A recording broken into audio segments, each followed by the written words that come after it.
Distinguished global youth leaders, ladies and gentlemen, hello and welcome. My name is Sonja Sara Marchan. I am from Spain in Europe, and I will be your moderator for today's webinar. Before we start, let me introduce myself. I am a member of Women's Federation for World Peace. I have been involved since I was a child. My mother started when she was young and had participated in programs and events to which she brought me. I always found it fascinating to see so many women from different countries, backgrounds, ages, all gathering and talking about wonderful things like peace, leadership, love. So I kept going to meetings, and now I am an active member, and I try to participate in different events that take place, even the international ones like today. In my personal sphere, I live in Madrid, the capital of Spain. I have been married for 15 years, and we have 2 children, a 14-year-old daughter and a 12-year-old son. I currently work as a midwife in a public hospital in Madrid, the capital. Because of the influence of WFWP, I decided to study and go through the field of gynecology and obstetric. I think it's the perfect place to work and apply all the wonderful principles and teachings I learned in my youth, like respect, empowerment, strength, and love. So, after the short introduction, let's move on. So, before we start, we have a few announcements to make. First, there will be translation from English to Korean, Japanese, French, and Spanish. If you have a question throughout the webinar, feel free to add it to the Q&A box, question and answer box. We are happy to welcome you to the webinar hosted by the young professional team of Women's Federation for World Peace International. In this webinar, WFWPI would like to focus on the role of youth in the family and society and enhancing and contributing to the culture of the community and society.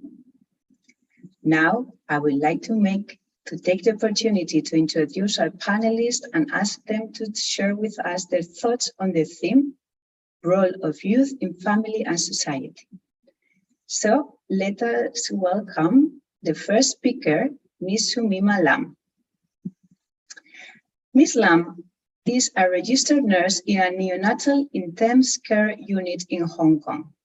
Her research interests include lactation nursing, pediatric oncology, and health education for children. Her passion for nursing comes from the church community and family, where she has loved helping and serving people since she was a child. She has found that working as a nurse is the perfect way to connect with people. In working as a nurse, she loves the excitement and fulfillment she gets from her job and the need to find her calling to fit into society as a young person and a new generation. In particular, she feels the importance of educating and providing health care to the next generation of young people. So, after this introduction, Ms. Lam, the floor is yours.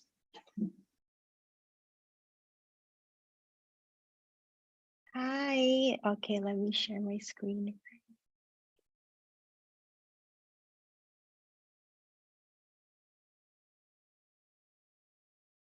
All right.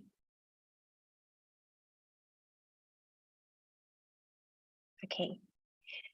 Good morning, good afternoon, and good evening to whatever time zone you are. Thank you so much for inviting me here. And it's my honor to be here to share my experience to all of you. And hi, my name is Sumima Lam.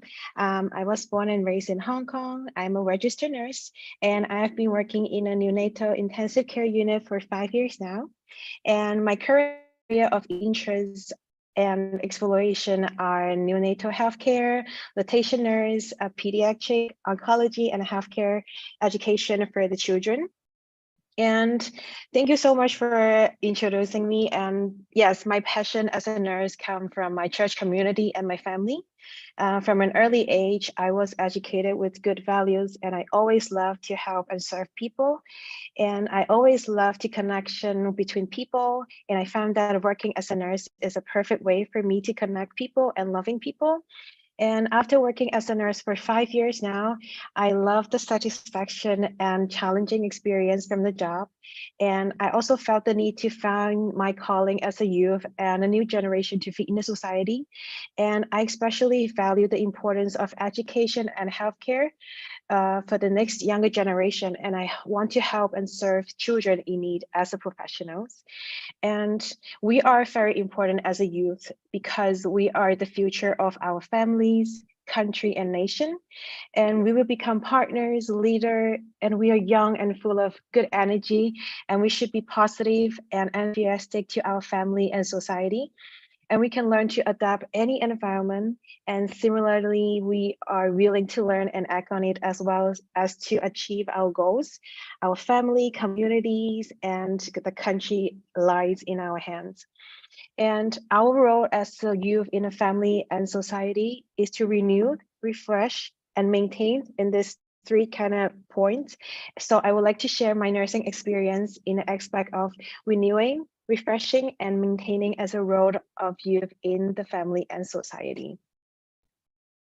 So first, we have a role of renewed and advance the current technology, education, politics, and peace of the society.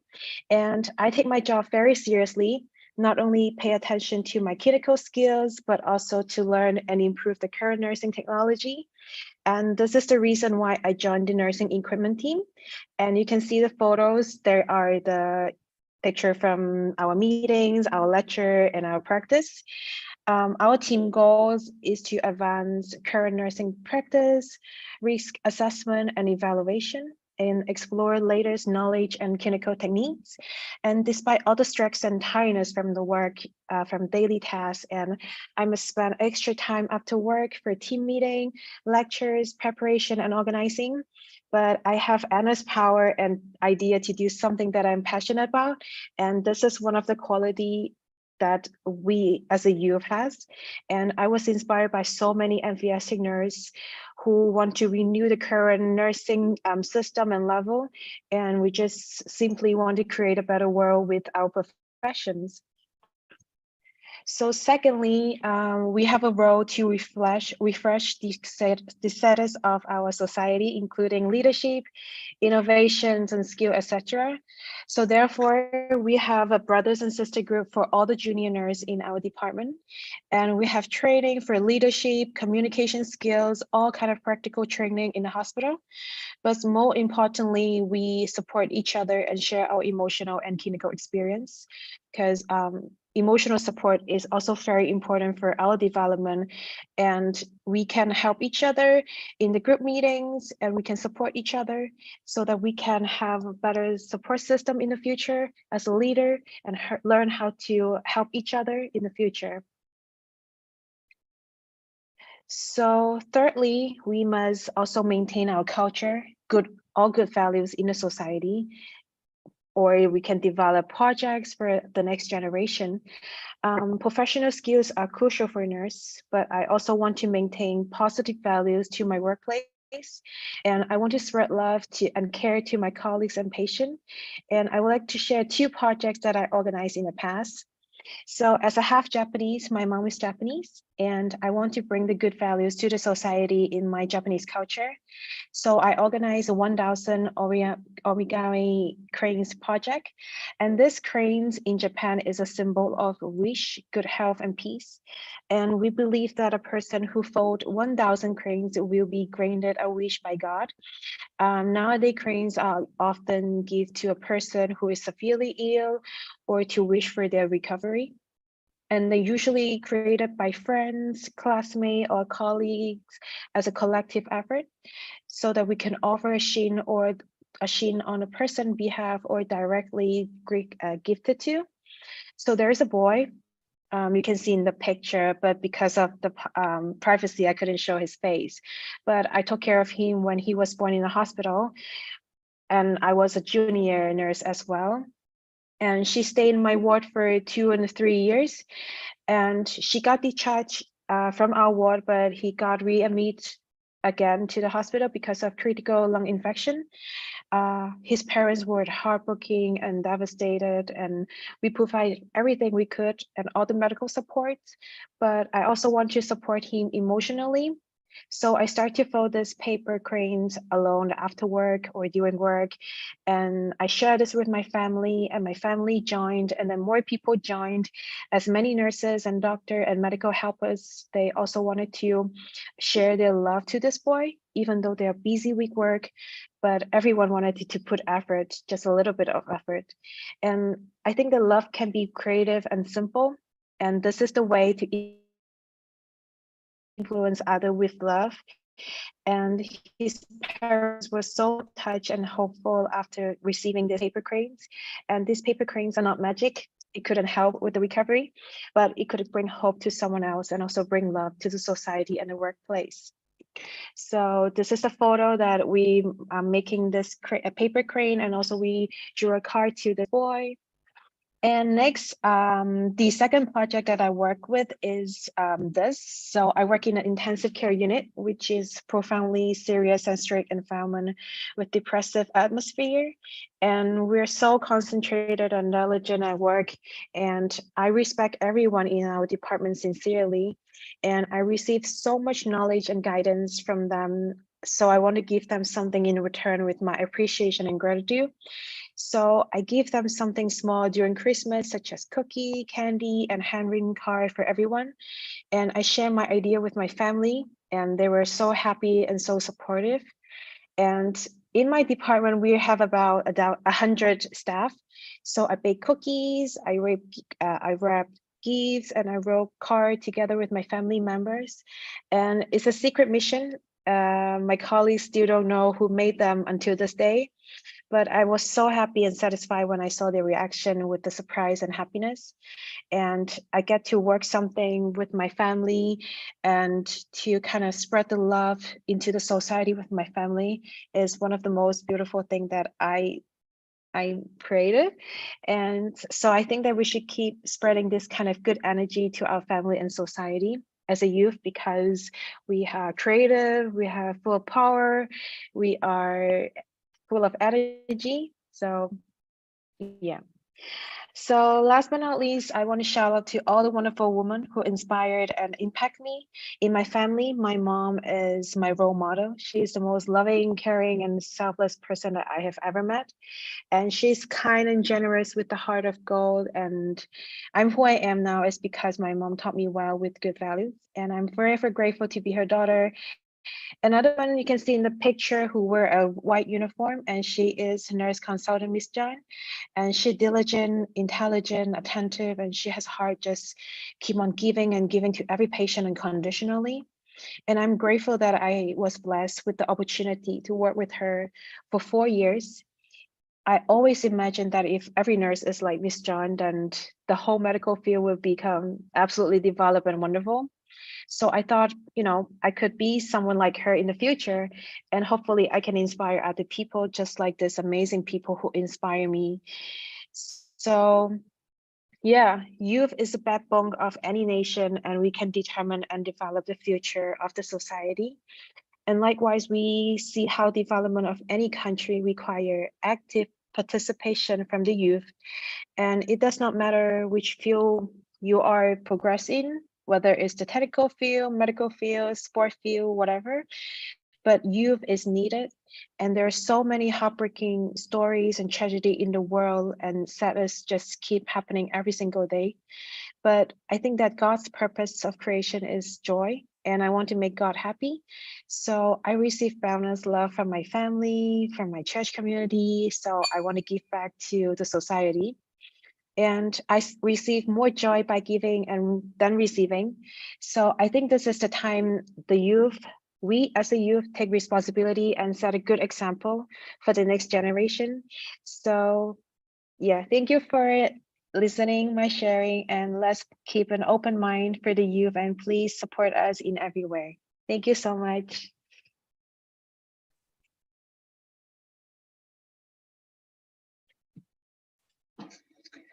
Okay, so thanks you so much, Ms. Lam, for your wonderful sharing. It is very moving, and I can relate in all your hard work that you are doing together with your colleagues. I think all can relate with that, so thank you very much. As I said before, we will have the question and answer session after the presentation of the panelists. Please send all your questions to the Q&A box. So our next speaker is Ms. Madeline Garcia. Ms. Garcia is a registered social worker in the Philippines. She has extensive experience representing and leading various youth forums and projects, including the 12th UNESCO Youth Forum and UNESCO Clubs Philippines. She is also an alumnus and awardee of the Ayala Young Leaders Congress in Cagayan. She is also an advocate in the Haddock Pack EV charity project and a recipient of the Youth Heroes Award from the International Association of Youth and Students for Peace, Philippines. She holds a Bachelor of Science in Social Work from St. Paul University in the Philippines. So after the introduction, we can welcome Ms. Garcia.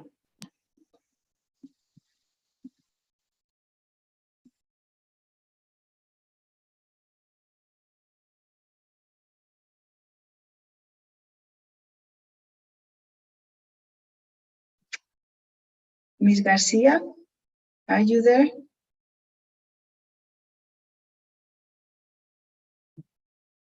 Hello, everyone. Hello, welcome, Ms. Garcia. I have a problem with my camera suddenly. I'm so sorry. We can hear you, so. Is it okay to continue even if my camera is currently not working? Sure. It's really, I'm really sorry. This is unexpected. Okay. Anyway, I would like to begin by my presentation. I am Mardeline Garcia, and yeah, this is my presentation, Becoming Ripples. It is an honor to be part of this fantastic event. And I entitled my presentation, Becoming the Ripples, the Role of the Youth and Family in Society, because I believe that we are, as youth are very important in terms of our purpose and becoming ripples. I would like to begin by two amazing stories. When you look at these pictures, they are seemingly ordinary. But when you know the story behind, you will realize how devastating and how heartbreaking it is. On the left side, you see these are children playing. It is one of the rights of a child. However, when you look at it deeply, they are children in conflict with the law. Children who have been deprived of their liberty because they have committed a crime. And some people think that it is their fault. Why would they do that? And on the other hand, when you look at the right side, these are children who are holding toys. But again and again, they are children who are actually being deprived of a lot of opportunities. They have a lack of access and opportunities. And most importantly, they have a problem in terms of education. You know, the thing about what's common about the stories are there is an intergenerational cycle of dysfunction propelled by a disorganized home or a discriminatory society, which hinders the proactive and inclusive development of most children and youth today. You know, the thing about it is when we are constantly interviewing these people, what is hindering them in becoming proactive citizens is actually a dysfunctional family. Most of them came from a dysfunctional family. When we asked them what was the saddest and worst thing that happened to you, we were expecting that these children who are in the detention centers would answer, I was put in here. But we were surprised because they answered that they came from a disorganized home. And this is something we have to remember. In the Philippines, we have always been taught that the youth is the hope of our future. But you know what? One thing we forget is that before we could be hope, We have to have a good home. We have to have a good support system. We have to have a good society. And so today, I want to discuss to you 3 lessons I have learned in volunteering with and for children and the youth, hoping that this sparks something in you, as I am also part of the youth sector. The number one lesson I have learned is that the children and youth, family and society have actually an interdependent roles in building each other. In other words, we are like bodies. An eye cannot function without a nose. A body cannot function if a system, if for example, the digestive system is dysfunctional. And just the same with the youth. We cannot be hope, we cannot be we cannot have a good future if the society and the family do not actually do their part. And so this is our interdependent roles. And we can only fulfill this if we work with and for children. We cannot like dictate what is important to them, but we have to work with them. This solidifies our sustainable and participatory development. And so I'm challenging everyone here to do your part, to inspire children, to believe in these children. The second lesson I have learned is to love indifferences, not indifference. You know, this has been my long time advocacy. To love indifferences, not indifference. We are living in a society that is so indifferent. We only care when we are directly affected, but we don't care when we are not. We are very apathetic. And so I am challenging you to love indifference as not indifference, because in love, there's no such thing as boundaries. Loving is realizing that these people, no matter how different they are from us, they have good future. Love can take a lot of forms. One thing is empathy. I love this quote that says, only by examining our personal biases can we grow as artists. Only by cultivating empathy can we grow as people. I'm asking you today, are you growing as people? Are you cultivating empathy? This is a project I have actually founded when I was in second year college. It's entitled Handog Pag-ibig, which in English translation meant love offering. You know, when I was first doing it, I didn't know what I was doing. I was a youth, I was innocent. But when I was immersing myself most in the indigenous communities, I am understanding their struggle. And in that, I'm realizing not just the role of the youth in making a proactive world, but our role, every one of us, all of our roles in building them to be one. This is a story. This is an anecdote from the 2019 National Children's Month. I remember when we were doing it, a lot of people were telling me, "Don't do that." Because I was telling them to let's give them medals. Let's transition from merely feeding programs to actually giving them a reward, giving them the time, a platform to shine, giving them the opportunity to shine. Let's give them medals. Let's give them something like that. And then there was someone who told me, what would they do with that? That's useless. And I was so heartbroken when that happened. You know what? They told me that's useless. They told me that that's worthless, but we persisted. We continued. You know what? Afterwards, we saw these children showing how amazing they are, how talented they are, and how beautiful their culture is. Most importantly, I heard someone said, you know, I never experienced this ever in my life. I never experienced this in my whole life. And you know, that kept me going because maybe I could do something to someone and that could, you know, make them realize that there is still hope. Because sometimes the best form of love we can do for someone is to believe in them. The best form of love we can do to the youth, the best form of investment we can do for the youth is to actually believe in them. When we are doing this, they are not becoming merely recipients of change. That is not sustainable. But we are empowering them to be change makers themselves. That should be our ultimate goal, to make them change makers. This can only be concretized through empathizing, educating, and empowering them. You know, empowerment is something most advocates use, but it's not actually something they live in. Empowerment is not I am gonna give you power. That is not empowerment. Empowerment is seeing the power in every child, in every youth, and making them realize this power, They're indispensable spaces in nation building. We entitled it Love Offering because we want them to realize that even if we are different, love, love keeps us going. Love keeps us believing. The last lesson I have learned from volunteering with all of these things is that your bubog matters. In the Philippines, bubog means scars. Bubog is something like, for example, a battle is broken, it's the broken pieces. But we advocate that our bubog in life, our broken pieces, our scars, they matter. The most humane thing we can do for another is to magnify their strength amidst, beyond, and despite their scars. We have to magnify the strength in these children, in these people, no matter how broken their past is. This is what we are doing. This is what we are advocating. You know, in Japan, we have this project, we have this kintsugi. Kintsugi is a Japanese art of repairing broken objects with gold. The philosophy behind is that we are more beautiful for having been broken. You know, I am so fan of this illustration that in fact I founded the project on it. We founded the project on it. That's called Project Kintsugi. It was established to believe that one can actually redefine their story of brokenness and recalibrate their perspective. This youth, these children in conflict with the law who have broken past because they have committed a crime and the society believe that they are hopeless.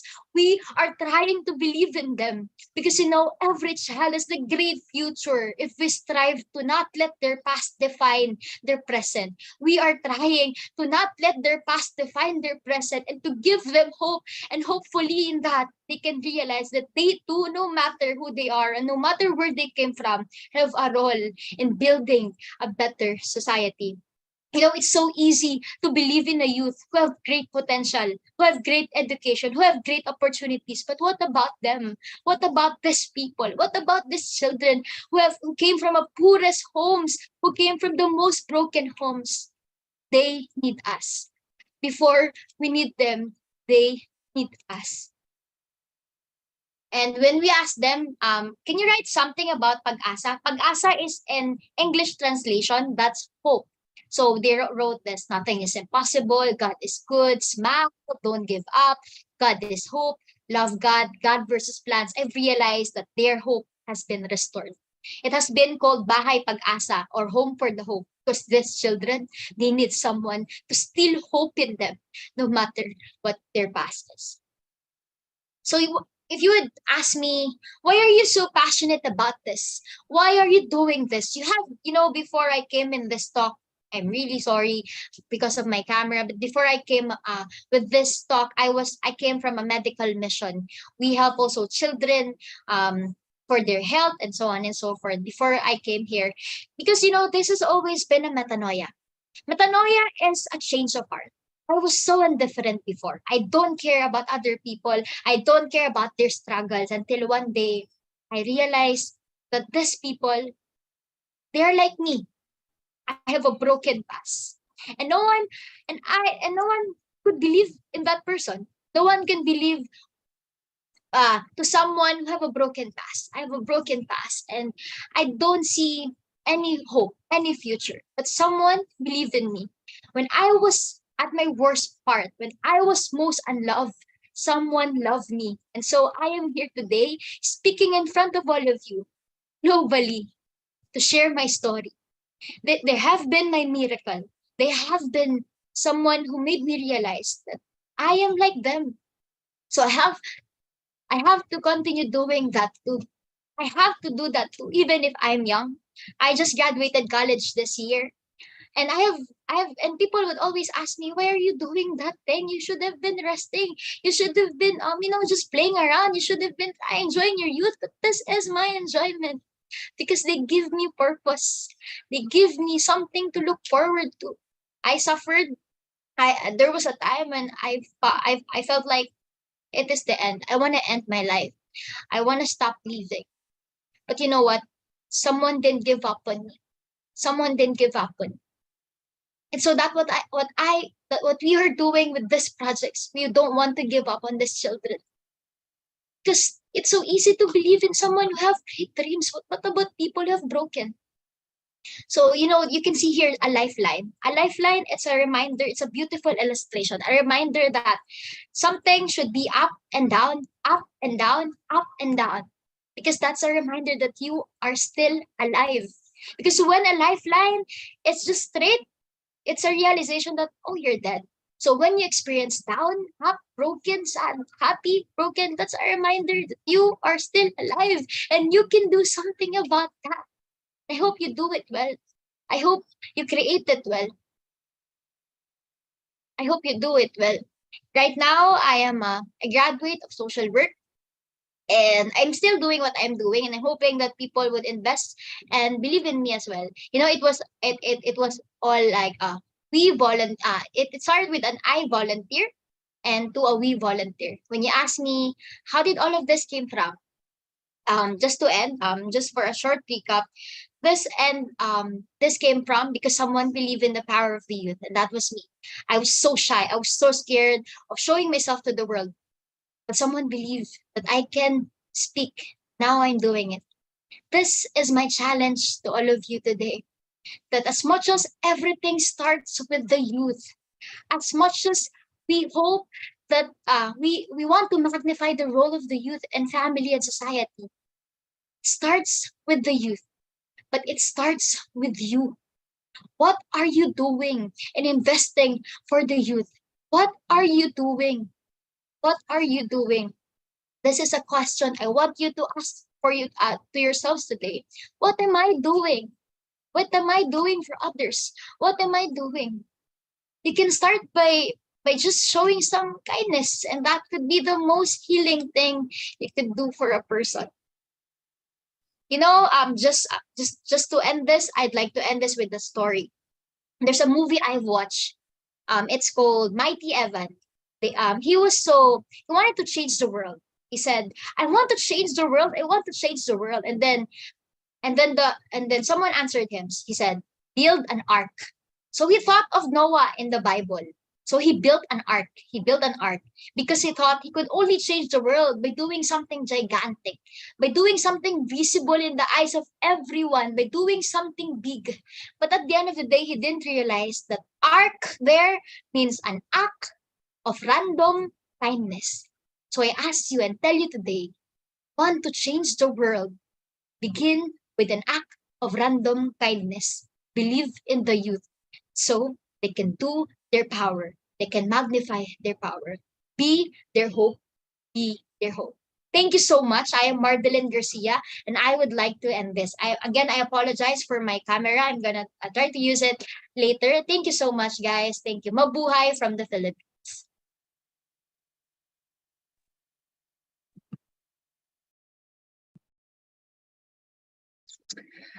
Yes, it starts with you. It starts with us. That was a great topic. Thank you very much, Ms. Garcia. I am so moved by your wonderful work in your country, and I encourage you to keep going and keep up with your great work. Yes. So let's continue with this exciting webinar. Our next panelist is Ms. Cynthia Navi Cabral. She is from Portugal, so she is my neighbor as I am from Spain. So I will introduce her. Ms. Cabral was born in Lisbon, Portugal, and has been living in France. She was 12 years old. She is passionate about learning new languages and speaks Portuguese, French, English, and Spanish. That's amazing. She is the secretary of IAYSP France, International Association of Youth and Students for Peace, since 2019. She is recently graduated with a bachelor's degree in languages, literature, and foreign civilization in English and Spanish. She is currently doing a master's degree in language, literature, and society in the Anglophone world at the University of Sorbonneville. For over 2 years, she has worked as a hostess in the Palace of Versailles. She has also been a Portuguese interpreter for UPF events online in Korea, and has worked with WFWP Portugal and France on several occasions. Okay, let's welcome Ms. Cabral. Good morning, good evening, good night, everyone. Thank you very much, Mrs. Sanwa, for the introduction.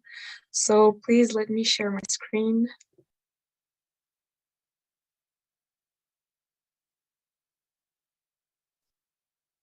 Okay. Perfect. So thank you very much, everyone, honorable audience, distinguished guests, ladies and gentlemen. It is really an honor to be part of this webinar.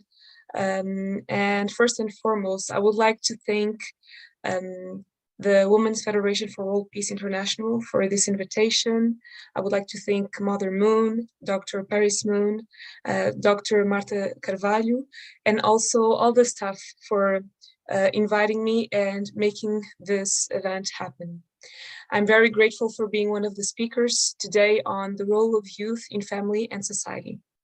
But before that, I would like to quote something that was said by Dr. Hak Jahan Moon in 2019. In Africa alone are many big and small countries. Up until now, people live there in an environment in which they could not unite. Well, I think that one of the reasons for this disunity is language, because how can a people unite when they don't share a same language that comes from their own continent? So first and foremost, I will talk about my origins and my own experience with it. I was born in Portugal and have lived in France for 10 years, but I have also African origins. So my mother is from Ivory Coast and half Ivorian, half Burkinabe, and my father is from Cape Verde. And I always thought that when you don't know where you're going, you always have to look back at where you came from. I am a single child, and I was raised by a single mother, a great, beautiful, and wise woman who always taught me to be respectful, independent, and open-minded, and yet free to travel to know other places and also to find my own identity. Not only did she embody the perfect example of a great woman, but she also paved the path for me to become a woman that I am today. And so I had the chance to visit a lot of countries. I've always been passionate about learning new languages because I believe that language is power. And wherever I go, I can feel at home and safe because I understand the people I meet and I can communicate with them. I can hear their stories, understand their feelings, and discuss on various subjects. I've been able to study in Portugal, France, and more recently in Brazil. At the University of São Paulo, and I met incredible people there. And I had some sociolinguistic classes to really understand how people can get respected or disrespected, regarding their accent in a foreign language, especially in English. Many people ask me, why are you going to Brazil to study English? And at the beginning, I also thought that it was kind of strange because Brazil has Portuguese as its official language. But thinking back, I think that I made the best choice because people have different experiences while learning a foreign language. And in the end, I realized that everyone has an accent. Wherever you go, you will have an accent. And that's something that I had never realized before. And so we really must make efforts to understand everyone and the way they express their individuality. As an interpreter myself, sometimes it's not easy to understand certain people, and I'm sure that sometimes it's not easy for the interpreters for this event. But if we really open our ears and ourselves and expose ourselves more to others, it will be less difficult to understand it. English is such a beautiful language, and it is the language that I use today to speak to you. It is also the language that I use to understand all the speakers and everything that is surrounding me, and also to understand the academic texts that I have to study at university. But throughout my studies and trips, I've realized that I only spoke European languages, Portuguese, French, English, Spanish. I tried to learn a little bit of Italian because it sounds great. I really love that language. And during the 2020 quarantine, I tried to read and write in Korean, even though I cannot speak it today. But how come, if I have like African origins, how come do I not speak any African language when there are like 2,000 languages in this continent? Well, why should I try to learn it? I think it's a matter of identity. There's a writer whose name is Benjamin Uyama on Learn Korean in 40 Days that explains the benefits he has found in learning the Korean language to deepen his relationship with Father and Mother Moon, so the founders of the Women's Federation. And I thought that I could apply these reasons in my learning process. So why should I learn another language, an African language per se? First one, it gives us a clear thinking. When studying a new language, it raises our awareness on our own thoughts and perspectives, as well as those of others.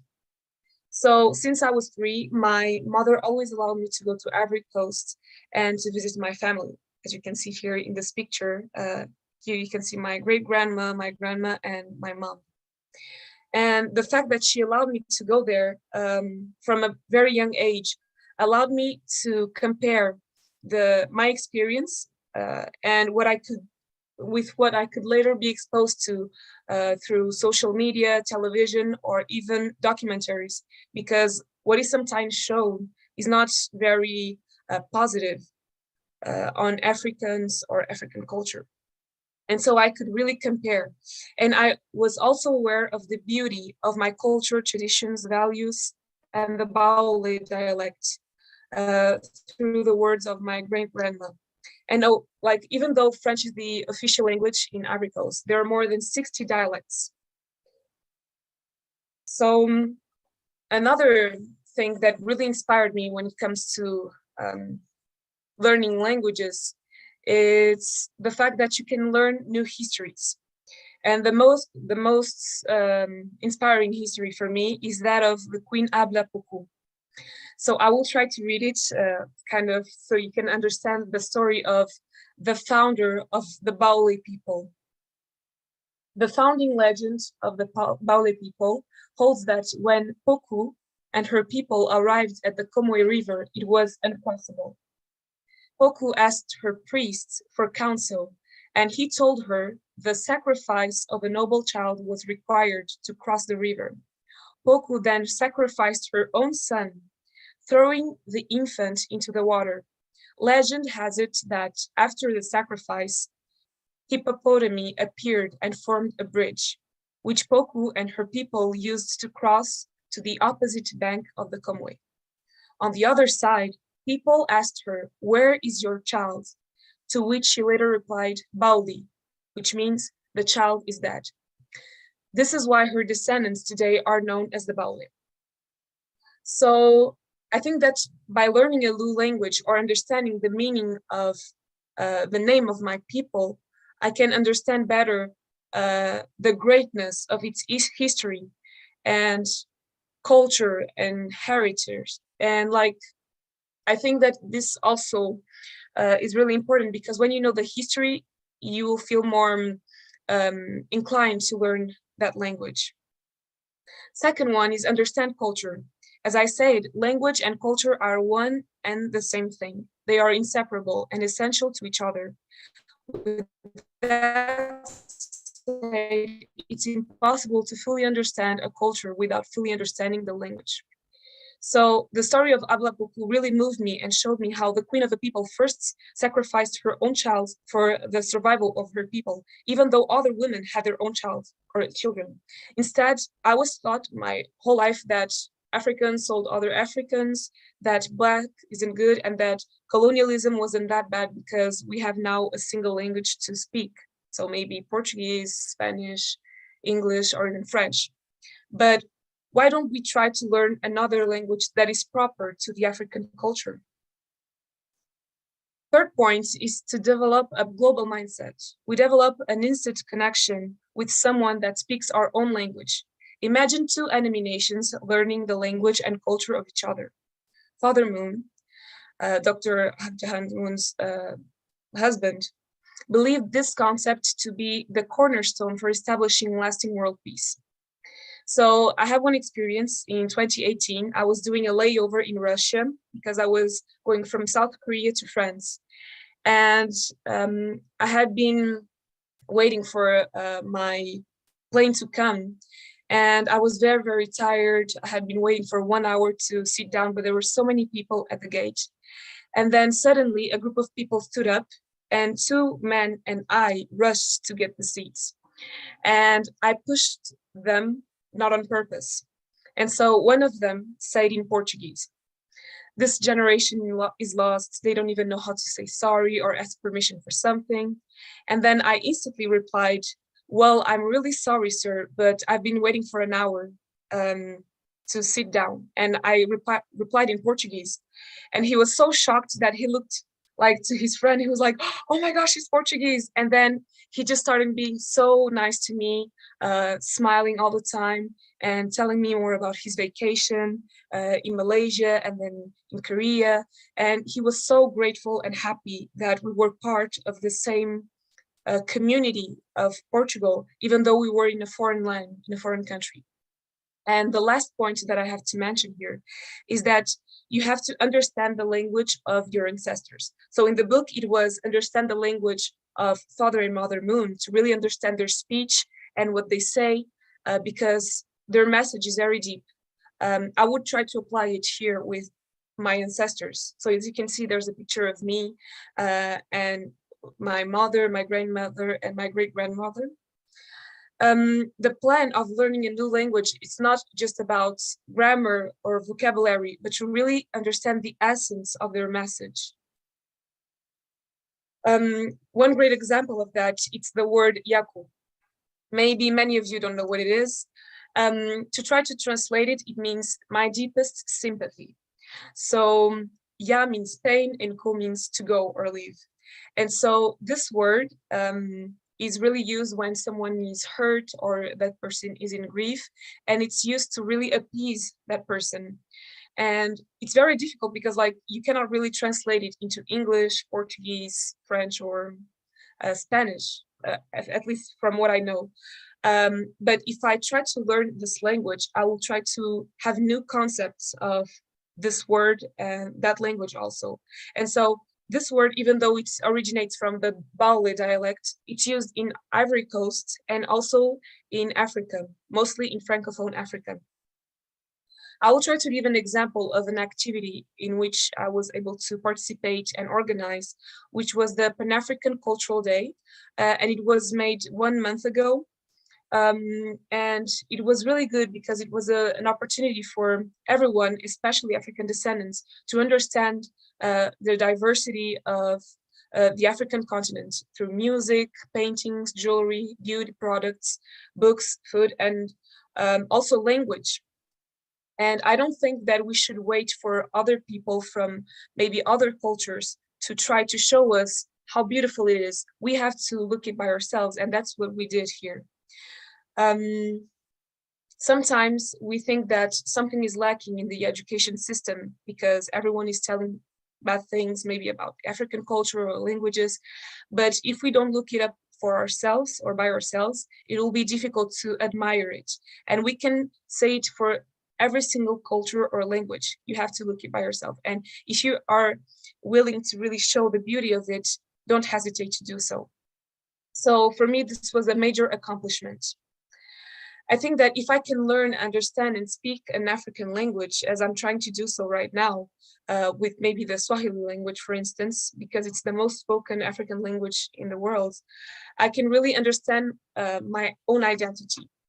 And so I will say that you really have to think about how do you perceive yourself? How do you perceive, and how does language play a role in the way you perceive yourself?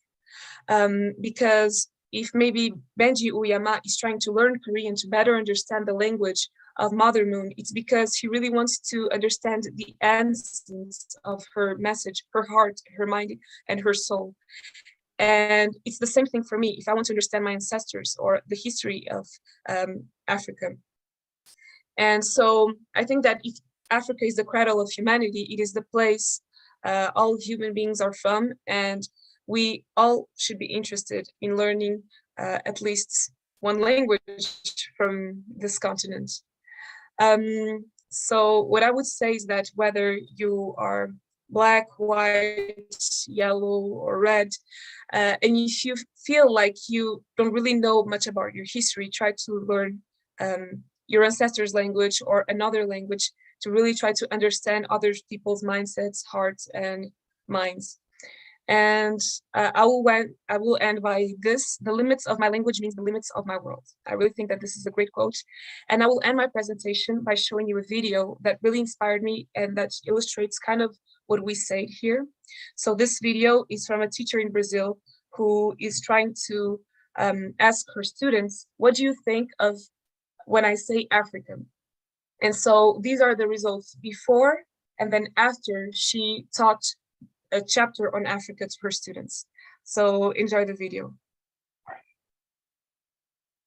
Coisas que vocês pensam quando eu falo África. Pessoas escravizadas, pessoas doentes.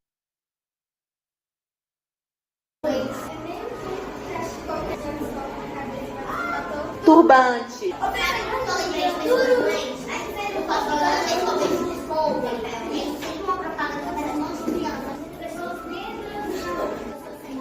Eu vou perguntar de novo. Se eu falar África, o que vocês imaginam?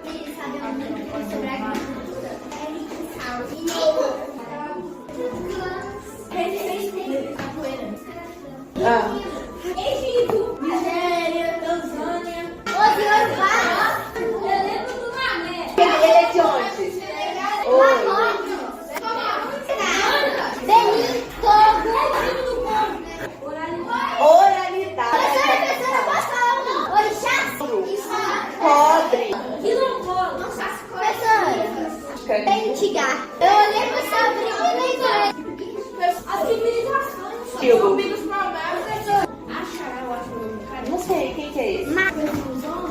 Ah, Obatala ou Oxalá? Oxalá. A Naná, professora. Nanã.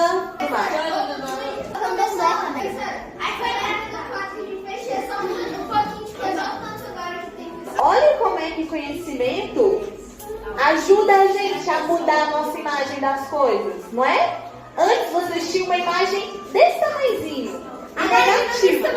Agora virou desse tamanho. Thank you very much, everyone.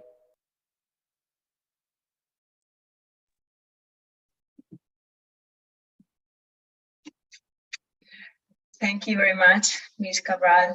Language is power, language is identity. So true. Thank you for teaching us about all your wonderful work and studies and open our eyes about the importance of language. Thanks, truly. Okay, so far we only have one question, so please don't be shy. Take the opportunity to ask any doubt about the great presentations we are having. All the topics are very interesting and I'm very sure you are eager to know more. Okay, so we have our last speaker of today's webinar. Her name is Ms. Sharon Kabubi. So Ms. Kabubi is a co-director of the WFWP Young Woman Speech Contest, YWSC UK. She is a business consultant and a 2022 fellow at Dream VC. She is also a school governor for a girls' secondary school in London, UK, and host of the Bantu Collective podcast.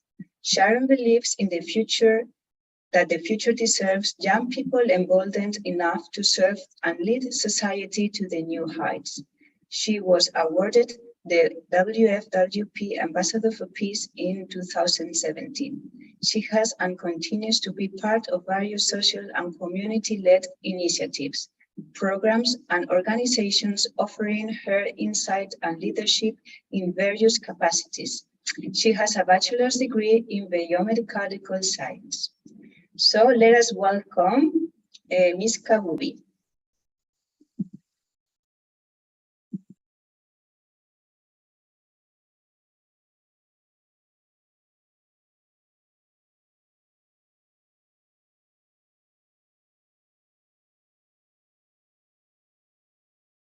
Good afternoon, everyone. Can everyone hear me okay? Yes, we can hear you. Excellent. Thank you so much for that introduction. I'm really excited to be part of this webinar. My name is Sharon. Good afternoon, good evening, good morning to wherever you are. It is truly a pleasure to be here with you all today on this webinar. Thank you to the WFWPI for hosting us and to our brilliant organizers for putting together such a wonderful webinar. It's been a real treat to listen to all the other young women from all over the world, and we're all coming from such unique and insightful experiences. So thank you for sharing. I'd like to start by welcoming you to my talk and introducing you to my particular area of focus this afternoon, which is the topic of youth and leadership. I feel so impassioned about this topic of young people today and how we can together foster a culture and a society that empowers youth to be leaders and stewards of our world. Before I can delve into this topic, I think it is a good idea to provide you all with some context for who I am and my beginnings. My story begins as a young girl of Ugandan descent, being born to immigrant parents in Sweden. I was born in Stockholm, where I lived a beautiful childhood, and at about 10 years old, we all moved to London, UK, where I have since completed my education. I have a degree in biomedical science, but I currently work as a business consultant, focusing on IT, in change management and IT. I'm also the co-director of the Young Women's Speech Contest UK, as has been said. So today we're just going to be going through, well, the agenda for my talk will be an introduction of me, which I've just gone through. I'd like to talk about community and schools, and then Young Women Speech Contest UK and Uganda, and then young people in the future. So I thought this was a really quite a pertinent quote that stood out to me, and I've come across it recently, and I think it really truly resonates, and it's something I felt was always true, but I guess I didn't have the words for it. But how a society treats its most vulnerable is always the measure of its humanity, and I think sometimes even success, if you will. So I'd like to start with my work as a school governor. As a school governor, I'm interested in holding to account the promises of the school, upholding the values and policies of the school to see that they are implemented and practiced throughout the school. I sit with other fellow school and parent governors with the senior leadership team, discussing how to best safeguard the students, protect their rights to good education, and raise them to become effective members of society. On the Children, Family and Community Committee, which is where I sit, we're interested in the relations between children, the family, and the local community, and how we can better foster and govern each institution, every stakeholder, to symbiotically collaborate together. I think it is a very unique time to be a child growing up in such a digital and global world. I feel a child's livelihood and well-being will be at the utmost priority in time to come. And I say this because as the world evolves into an increasingly tech-dependent society, their level of exposure, the children's level of exposure and accessibility to many things is profound, and profoundly none other in comparison to previous generations in history. And this can be a very positive thing, but it can also lead to some very challenging outcomes. That ought to be critically looked at. As such, I strongly feel that not only protecting the family unit, preserving the children's right to basic needs, including education, is imperative if we want to develop healthy, educated, and conscientious leaders and adults for tomorrow. Hence, as a school governor, we can sometimes affect the change in the school by advising on policy, strategy, and objectively holding the school to account on different interests such as equality. So I want to now bring you on to some of the work I've done with the Young Women's Speech Contest. The WFWP Young Women's Speech Contest is a flagship educational program of the WFWP UK chapter. It is an annual program that invites young women between the ages of 18 to 29 to compose an awe-inspiring speech on a provided topic, theme, and to deliver this speech in front of a live audience. where they will be fully judged by 3 judges on different categories. The process, however, is a bit more rigorous than that. Contestants apply by submitting their piece by a given deadline. Their speeches are carefully read by the speech contest committee and followed up with a telephone interview. During this telephone interview, candidates are assessed on how they answer their questions and checked for authenticity of their submitted piece. Usually, of all the submissions, only 7 contestants are selected to continue to the next stage as finalists for the national speech contest. Each year we provide a different theme, and this year's themes, and these themes are usually on women's issues or societal issues. This year the theme was on the environment, Mother Earth, Protect, Connect and Care, and it's the one here at the top right corner. The program first started in 2015, and I first joined as a contestant in the following year in 2016, where the theme was the role of women in society. I vividly remember being so excited and jubilant about the opportunity to do real public speaking for the first time. I was very passionate and felt I definitely had an idea or two that I wanted to share. And so I did. I was lucky enough to become a finalist and actually ended up receiving the runner-up award. I have since stuck with the program for the last 6 years and have gone on to become a co-director of this very special and dear platform. The aim of this platform really is to help young women to pursue leadership through public speaking. Many of our contestants historically come already with a mission on their heart that they feel impassioned to advocate for and share a message about. Many of our speeches have been so well crafted, which with such depth and research, sometimes inspiring emotional reactions and responses from our audiences. Usually they're always teaching us something new about our world and our society from the unique individual lived experiences of these young women. But not only so, it creates networking and sometimes encourages young women to further pursue public speaking in their careers and communities. For example, one impassioned contestant, Jodie Lee, originally from Australia, won the contest in 2017. She went on, this is her right here. She's the one in the pink blazer. She went on to now become a world-renowned public speaker and goes around teaching people public speaking and enters national and international public speaking. So now I want to bring you on to a very, very exciting milestone that we reached this year. I'd like to just introduce it. So usually I encounter multiple issues in my day-to-day life, but I also encounter multiple privileges that I am privy to in my life. And some time ago, I pledged to myself to never take these things for granted. I'm also privileged enough to travel and regularly see my home country in Uganda in East Africa. And my heart is usually stricken each time I visit. I witnessed the level of limitation and oppression the people of Uganda can be subjected to. Political and economic instability makes for this a very difficult country sometimes to thrive and create stability. Although the middle class population is slowly growing in Uganda, few Ugandans are able to climb out of poverty and provide fair education, good homes and opportunities for their family.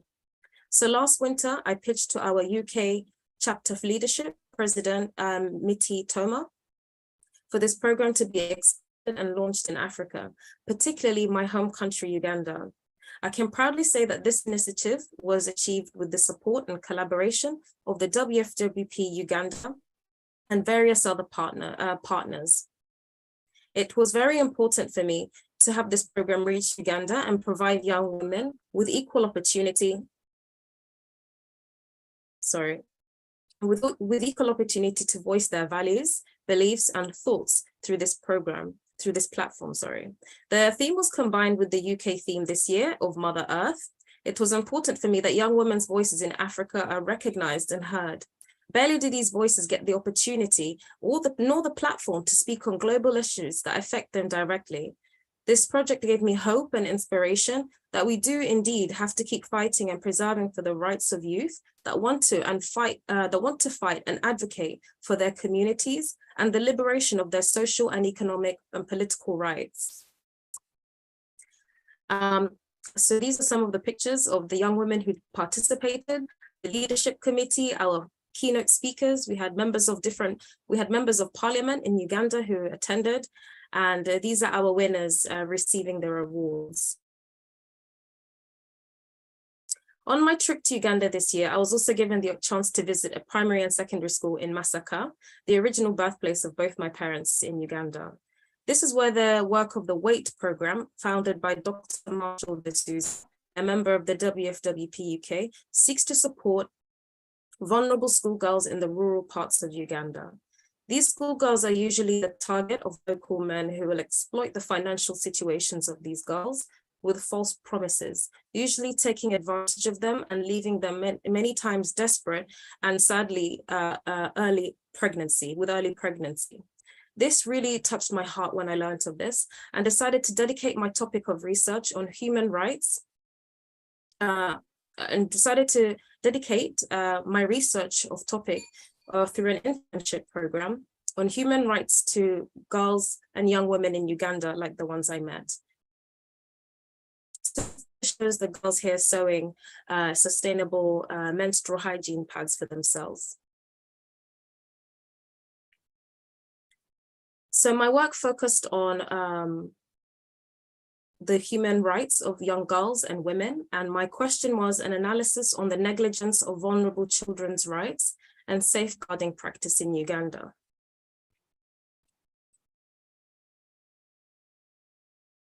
Throughout my work with various organizations and initiatives, I have been extremely fortunate and enough to grasp a better understanding of our world, the different levels and systems of abuse that have stolen from mankind's pursuit to world peace, prosperity, and communion.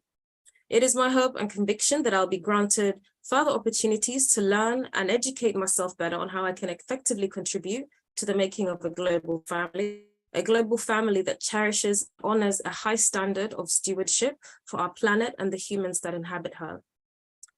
And this is why I have such strong conviction and hope in young people, because when we can instill and sow these seeds of leadership in young people, we can truly feel more positive that our futures are brighter.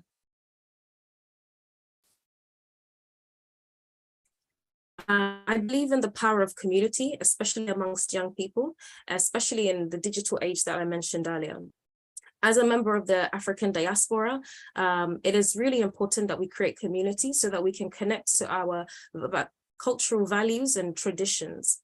And this year I was invited to the UK Parliament House of Lords amongst a group of other young Ugandans, where we had the chance to speak on our different roles that we have in the community in a post-COVID-19 world. And these are some of the speakers that we were able to engage with on the day. I also had the chance to promote the program of the Young Women Speech Contest and encouraging young women to pursue leadership through public speaking and advocacy. Thank you so much for your time. I really hope you enjoyed something here and possibly learned something new. If you'd like to contact me, please do reach out to me on these various platforms. Again, thank you so much, and I'm happy to answer any questions.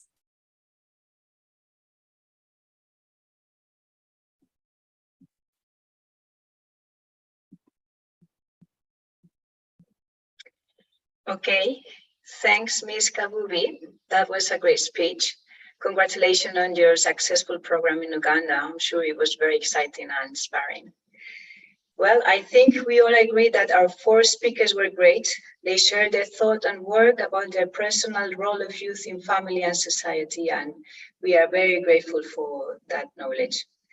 So now we can have the Q&A session. Thank you, participants, for taking the time to ask your questions. I would like to pick up a few questions for our panelists. So let me read them. Question for both Sumima and Mardeline. How do you remain positive in your job despite the pain, loss, and suffering you witness? How do you cope with all that pain? And do you help between your colleagues, or do you have, I don't know, any kind of help? Yeah, this is a very great question. Thank you for asking that. When my first year in nursing, it was really depressing because, as I mentioned, there is so many tragedy, there's so many pain, and so many sad stories happen in a hospital every day. But I guess I share my emotional to my peers and also to my senior, because they have a lot of experience and they've been through the situation like that in many times. So I can always learn something from them. So I think being sad is life course that we have to learn as a youth, because when we grow up, maybe we don't know a lot of reality, but most importantly, we have to share with each other and to gain support from other people and to share our story with other people, which can gain some energy from them as well. So just don't be afraid to share your ideas and your energy to other people. Yeah. Thank you. Yeah, thank you. Maybe Ms. Garcia, although the video doesn't work, but maybe we hear your voice. Do you see? I think I am visible now, right? Can I ask you to repeat the question for me, please? Yeah, sure. How do you remain positive in your job despite the pain, loss, and suffering you witness? Oh, one of the things I have realized lately, it's the power of grief. Life is a series of letting go. It's a series of letting go. There are things that we unexpectedly have to let go. And so that is where grief comes in. I feel like grief is a very powerful emotion, and at the same time, it's a very powerful. Very powerful gift. Grief doesn't necessarily have to happen in um, like a physical death. It can happen into an emotional death, into different loss we have in life. Like we experience different loss of friendships, loss of relationships, loss of opportunities, loss of the things we have, like the things we expected and not really happening the way we want it to be. It's a constant letting go. And so what I have learned is to practice grief, to understand the beauty of grieving.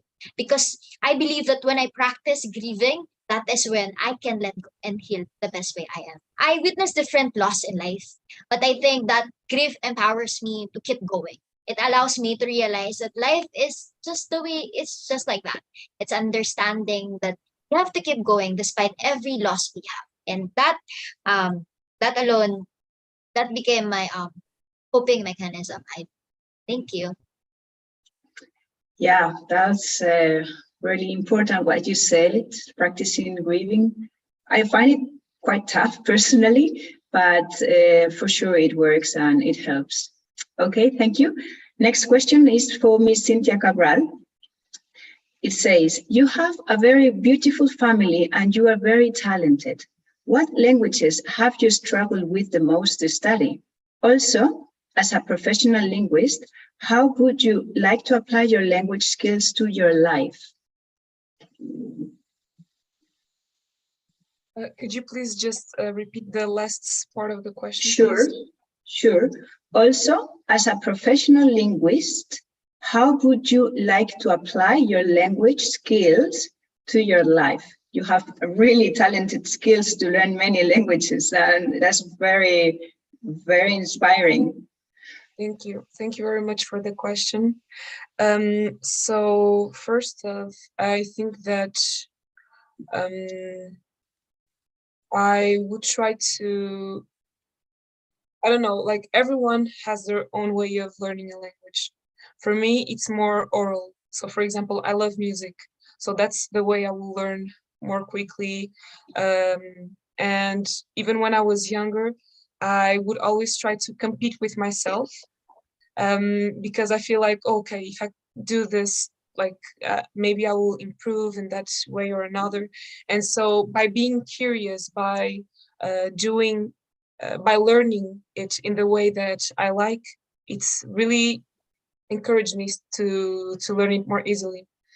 And so I don't really know how to answer the first part, but I think that language is very essential, and you can, like, it also depends on your education. So everything starts in the family. So if your parents have a different language than the one that is spoken mostly in the country, do they speak that language with you? So are they encouraging you to learn that language or not? And that being said, this will also influence the child's mindset. Oh, I should learn this language because I want to understand what my parents are saying and I want to communicate with them. And so I think that parents play a big role, and also teachers, because it depends on the experience that you have with the language. Maybe you have some sort of trauma with the people that speak that language and you won't really wants to learn it, right? For me, I really had good experiences because my mother allowed me to travel a lot and to really get close to my family. So this is something that is very important, like getting out of your comfort zone and forcing yourself to do so. And then, yeah. Okay, thank you. Another question for Sharon Kabubi. YWCS sounds very interesting, a very interesting contest. Are you planning to do it as a global competition in the future? Oh, wow. That's a very good question. A challenge. Yes, I mean, now that you've put it out there, we certainly have to be up for that. Yes, do you know, the speech contest program has actually grown so much over the last 6 years. So I didn't get a chance to go into it, but even in the UK, we have developed smaller branches across the UK. So we have places like Birmingham and Bromley, different parts of London who end up taking up the program. And so not only locally in the UK have we expanded, we've actually expanded into Europe as well. So we have Albania who've taken up the program and really ran with it. So the WFWP chapter in Albania have been really successful. And I think Spain as well has attempted the program and did really well with it. And so expanding to Africa was just the first step on the continent. There are definitely talks with other continents as well, but I don't want to spill too many beans before it has happened. But yes, I think that would be such a nice vision to work towards. I really believe in the platform because young women have so much to share. And young people have so much to share. And I think this is a really great platform for young people to have their messages heard. So I would absolutely, if we have the capacity and the manpower to pull through something like that. Okay, perfect. Well then, next question is to Ms. Sumima. How popular is the medical profession among the youth in Hong Kong? Also, during COVID-19, which must have been a challenging time for the medical professional, me personally, it was very challenging in my country. What were the most difficult challenges you faced? How do you usually overcome challenges and problems in your life? That's a long question. Yeah, thank you for the questions.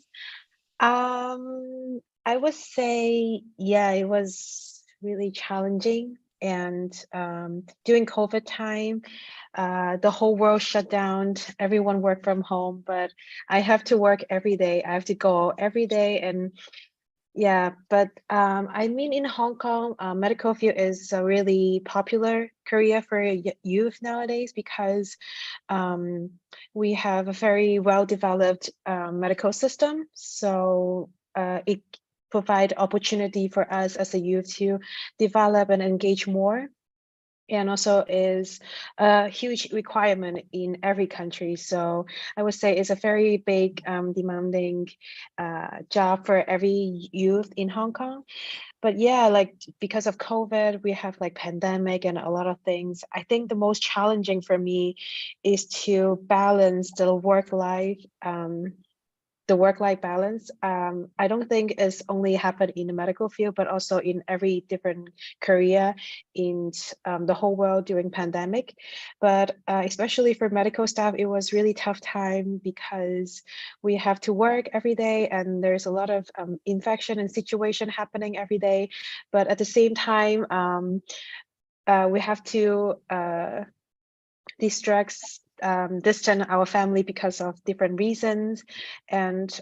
balance the life and the stress from the work is very difficult. But nowadays, I learn how to release my stress, and also with other youth, and like I said, sharing your emotional to get the emotional support is very important. So yeah, but luckily the world is getting better, the situation is under control, and I'm really hopeful for the future as well. But yeah, it was really tough during the pandemic, especially you have to balance your life in between work. Yeah, but yeah, it's getting better. Thank you. Well, congratulations then. Yeah. Next question is to Ms. Mardeline Garcia. How do you think you could influence the field of social work in your nation? How do you feel you are presently affecting your workspace for the better? Your testimony is really moving. Thank you so much. I just recently passed the board exams or licensure board exams for social worker last September. I feel it feels surreal. I'm doing what I am doing right now because a lot of girls are being inspired to continue the course. I think that is one manifestation of how I am empowering people to choose the same. There are a lot of young women or young youth actually. There are a lot of youth who would chat me or message say, "Hey, I wanted to continue the course. I wanted to take up the course because I met you, because I was inspired with what you were doing." And most of the time, they're not near me. They are like islands away, and they just met me online. This kind of things really inspire me to do what I am doing. I have been like being invited to public speaking for a couple of times, and most of the time it doesn't it's not it's very hard to balance it with the things I'm doing, especially most of our volunteer works are included in the field. So for example, right now, before I came here, I just went from a medical mission. And so I don't know, I wasn't prepared very well, but I felt like it was I'm always reminded that what I'm doing, whatever it is not about me.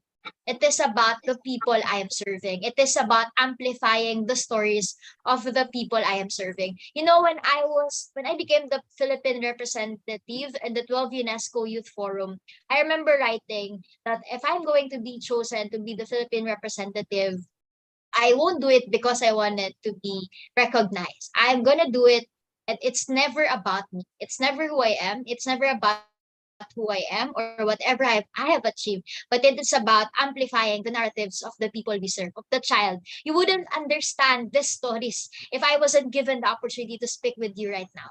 And I feel like I am just an instrument. I want the world to see the stories of these children, the stories of the indigenous communities, the stories of the children in conflict with the law, the stories of women who have been deprived their rights, their liberty. I want the world to see that these are happening, these things are real, and we can do something about it. I believe that social work, it's about love. It continues with an act of love. It is love becomes our greatest miracle. And I feel like I'm gonna inspire people by loving what I do, by loving the people I serve, and just being myself, just doing it with full sincerity. Because I believe I can best inspire people just by showing them that I am you. I feel like that way I can inspire them to choose the same course as well. Thank you. Thank you. That was a strong answer. The world should be with people, should be full with people like you, very, very strong, power and loving young lady. Okay, another question. This is to Ms. Cynthia Cabral. Europe, Asia, and Africa share many languages with their geographical space. The Americas have fewer spoken languages: English, some French, Spanish, and Portuguese. How can we stimulate the desire to learn more languages? Yes, thank you for that question. So I would say that first we have to understand the history before these languages came into the Americas. So for instance, there were Native Americans there, and maybe there's a most spoken Native American language in the northern part of America and the southern part of America. For instance, when I went to Brazil, they would say that one of the original languages was Tupi-Guarani, and that many other regions or countries nowadays speak some sort of dialect of Tupi, because even though it's a language, it has like different forms of it. So maybe someone will speak Tupi in this way or in that way, depending on the region. And so being aware that there were already languages before will help us to understand that we can also have a common language, because then the natives will be able to learn their native language, even though maybe their parents weren't able to learn it. And the others would also be able to understand the language that were there before, because then they would understand also the way they saw nature, people, or their spirituality, their culture, and they will be more open. So I think that's really important to understand what was there before these languages came, and like learn those that were there before and even after. One example of that is that when I went to Brazil, I was studying in the University of São Paulo, and I was speaking to a girl that was saying that she was taking classes of Tupi-Guarani, and that they didn't have a lot of those classes there because I think that there were not many teachers for it, or they didn't prioritize the teaching of this language that was native to Brazil. And she was telling me that the teacher, instead of explaining how the language works and giving grammar classes and stuff like that, he was mostly talking about his ancestors and how they met Tupi-Guarani people. And like he was talking mostly about his experience or his ancestors, then explaining like the history and like to really talk about the subject.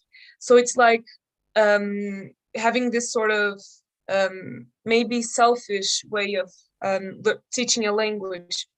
You shouldn't teach a language because oh yeah, my ancestors, like they met people. No, it's not to talk about your history and stuff. It's to talk about their history. And so why not encourage these people to be formed and give those classes in those places? I think that it's difficult to find maybe a common language because there are many Native American languages and there are many variations of English, Spanish, French, wherever you go. But I think that if you understand the languages that were there before, you can come to a common ground.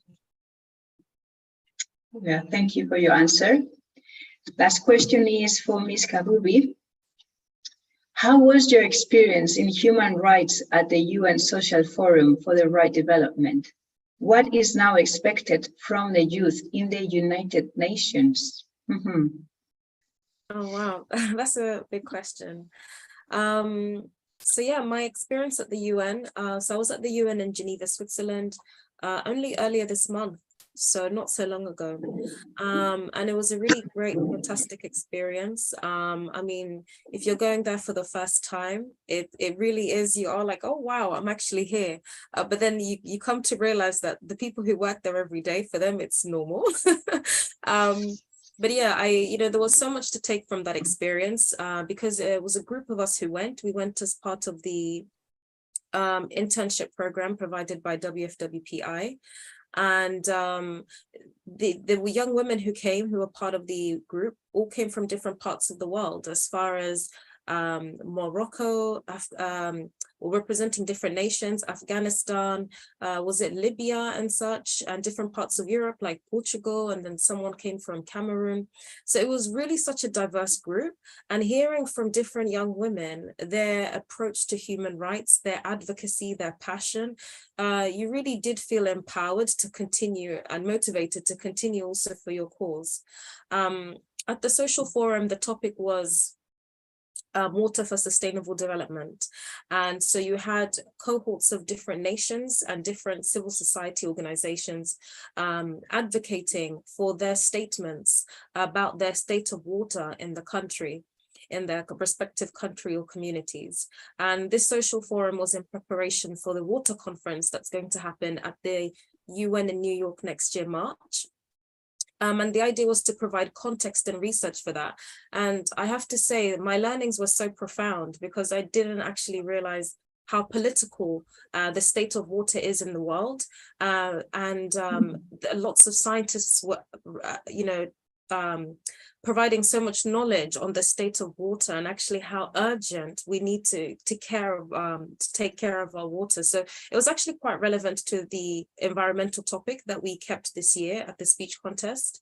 And obviously the opportunity for networking was plentiful, and to learn from different UN professionals. I don't come from a social science background, so for me it was all extremely interesting. And the UN is now in a position where they're really advocating for young people to take on the sustainable development goals that we have for the next 8 years. So the goals are for us to achieve by 2030. And really it is a matter of implementation and action, because like someone said earlier to me somewhere this week, I heard, 8 years is going to go by in a blink. And the state of the environment really is up to us. It really is. And I think we can afford to do more change on the ground. And young people, we are on the ground. We are in our communities, whether it's in Brazil, the Philippines, in Nicaragua, in Nigeria, you're on the ground. So we absolutely have the power. We don't necessarily have to, it's difficult in different countries, depending on the different political states. But I think if you can galvanize your local community, that's where you're the most powerful. And I would absolutely encourage young people to do that. Thanks for your answer. That was really, really clarifying. Due to time limitation, I would like to close the Q&A session. Apologies if we don't get to your questions. You can always email us or after the webinar. And I also want to thank all you participants. You are writing really nice messages in the chat box. I'm reading all of them, and they are very loving. We are very happy that you could participate today and share a nice evening or morning or afternoon with us together, so we can get all inspired by the speakers. Now, I would like to turn the mic to Ms. Kefilwi Lebepe, who is the team leader of the WFWPI Young Professional Team. Thank you, and thank you all for joining us today, especially our panelists for presenting and sharing your stories with us. This shows us that young people are taking a responsibility to make positive differences in their communities. Thank you, Ms. Sumimalam, for showing us that love is always possible, not just in the profession we choose, but through acts of kindness in our everyday lives. To Ms. Madeline Garcia for inspiring us with her passion for helping troubled youth and challenging us to be bold enough to love those who need it most. Ms. Cynthia Nabi Cabral for highlighting the importance of understanding our roots, as well as connecting to the heart of a people by speaking their language. And to Ms. Sharon Kabubi for being a champion for children's rights and being on a platform that gives young women a voice to speak on issues that voice the world. A big thank you to our moderator, Sunwa Martin, for coordinating this lovely event, as well as our organizers, our interpreters, and technical team who worked hard to make this event possible. We look forward to our next opportunity where we will share all these lovely stories of other young professionals. And as we're reaching the end, I would like to invite you to Women Federation for World Peace International Young Professionals team. This team is a creative think tank at the international level to practice cultural diplomacy, which is the exchange of ideas, information, art, language, and other cultural aspects in order to deepen mutual understanding.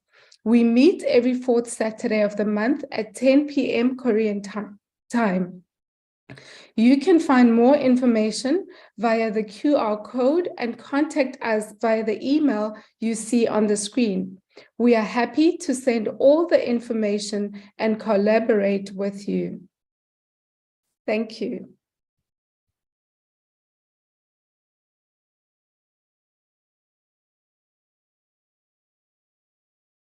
I will now like to hand over to our moderator to make her closing statement.